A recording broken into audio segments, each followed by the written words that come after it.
From wrestling backwoods, bullies in your bare feet, to writing the words that freed 4 million people, to taking a bullet to the head in a theater on Good Friday, this is your life as Abraham Lincoln. And, spoiler, while most presidents got rich, you'll spend half your life dirt poor, and the other half being hated by half the country. You're born on the 12th of February, 1809, in a one-room log cabin in Kentucky. No running water, no floor, just dirt. Your dad is a farmer who can barely read. Your mom dies when you're 9, and your stepmom, bless her, is the one who teaches you to love books. So you read everything you can get your hands on. Aesop's Fables, the Bible, Shakespeare, by candlelight, after a 1-2-hour day of chopping wood. That's your childhood. At 21, you leave home and end up in New Salem, Illinois, population 100. You're 6'4", which in 1830 makes you basically a giant. And one day, the local tough guy, Jack Armstrong, challenges you to a wrestling match. The whole town shows up. You throw him to the ground in front of everyone. And from that day on, you're the most respected man in town. Not because of money, not because of status, because you can wrestle. That's frontier America for you. But here's the thing nobody tells you about Lincoln. You're depressed.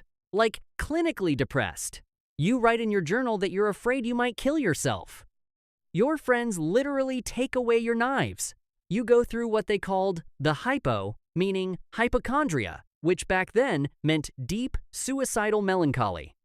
And you carry this with you your entire life. Every photograph of you as president? Look closely. The eyes. They've seen things.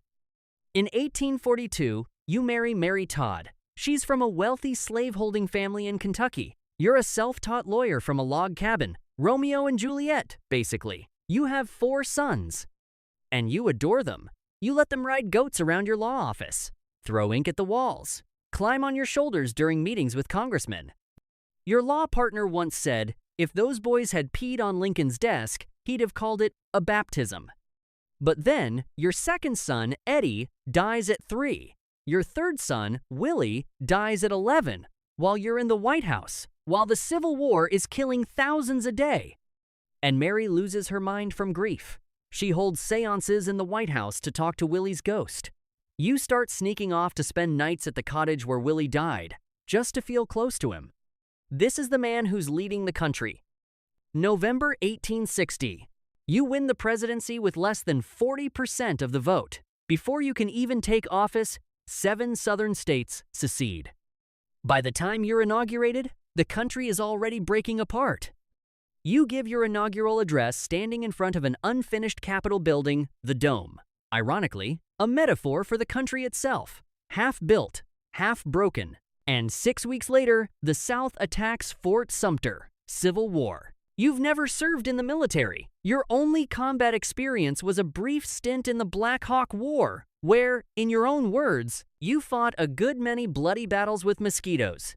Now, you're commanding the largest war in American history. Your generals are mostly disasters. McClellan won't fight. Burnside loses 13,000 men in one day at Fredericksburg. Hooker gets routed at Chancellorsville. You fire general after general. You stay up at the telegraph office for nights at a time, reading casualty reports as they come in. By the end, 620,000 Americans will be dead. That's more than every other American war combined, until Vietnam. And it's all on you. The 22nd of September 1862. You've just won at Antietam barely, and you make the call. You issue the Emancipation Proclamation. As of the 1st of January 1863, every enslaved person in the rebelling states is legally free. It doesn't actually free anyone immediately, you don't control those states, but it changes the war. Now, Union soldiers aren't just fighting to save the country, they're fighting to free human beings. And tens of thousands of formerly enslaved men joined the Union Army to fight for their own freedom. Your cabinet thinks you're crazy, half of Congress thinks you're crazy, your own party thinks you're going to lose re-election over this. And you say, and I quote, "I never, in my life, felt more certain that I was doing right than I do in signing this paper." That's the line. That's the moment, right there. The 19th of November, 1863. You travel to Gettysburg, Pennsylvania, where 4 months earlier, 50,000 men were killed or wounded in 3 days. You're asked to give a few appropriate remarks at the dedication of the cemetery. The main speaker, Edward Everett, talks for 2 hours. Then you stand up. You speak for 2 minutes. 77 years ago, our fathers brought forth on this continent a new nation, conceived in liberty and dedicated to the proposition that all men are created equal. 272 words. The greatest speech in American history. You sit down thinking it was a failure. The newspapers savage you. But that speech outlives you. It outlives everything. School children memorize it 160 years later. That's what you wrote in 2 minutes, while the country was still bleeding. The 9th of April, 1865. Robert E. Lee surrenders at Appomattox. The war is over. You've won. You ride into the captured Confederate capital of Richmond with your son Tad on your shoulders. Formerly enslaved people fall to their knees. You tell them, "Don't kneel to me, kneel only to God." 5 days later, on April 14, you go to Ford's Theater. You're tired. Your wife Mary is being clingy and insecure as usual, complaining about how a friend will perceive you holding her hand in public. You lean over and whisper to her, "She won't think anything about it." Those are your last words. John Wilkes Booth slips into your private box. He's a famous actor. Everyone in the theater knows his face. He puts a single-shot Derringer behind your left ear and pulls the trigger.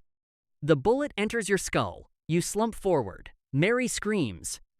Booth jumps to the stage, breaks his leg on the way down, shouts, "Sic semper tyrannis," thus always to tyrants, and escapes into the night. You don't die immediately. They carry you across the street to a boarding house. Your 6'4" frame doesn't fit on the bed, so they lay you diagonally. 23 people crowd into the tiny room as you lie there for 9 hours. You never regain consciousness. At 7:22 a.m. on the 15th of April, 1865, you take your last breath. Your Secretary of War, Edwin Stanton, is standing at the foot of the bed. He turns to the room and says, "Now he belongs to the ages." Here are the most insane facts about your life. You were the first president ever assassinated. You were the tallest president in history at 6'4". You're the only president to hold a patent for a device to lift boats over shoals. U.S. Patent 6469. You signed the law creating the Secret Service on the morning you were shot.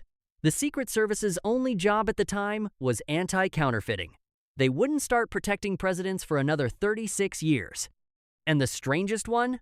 In 1864, your son Robert nearly fell under a moving train. He was saved at the last second by a stranger. That stranger was Edwin Booth, John Wilkes Booth's older brother. The brother of your assassin saved your son's life 1 year before you died.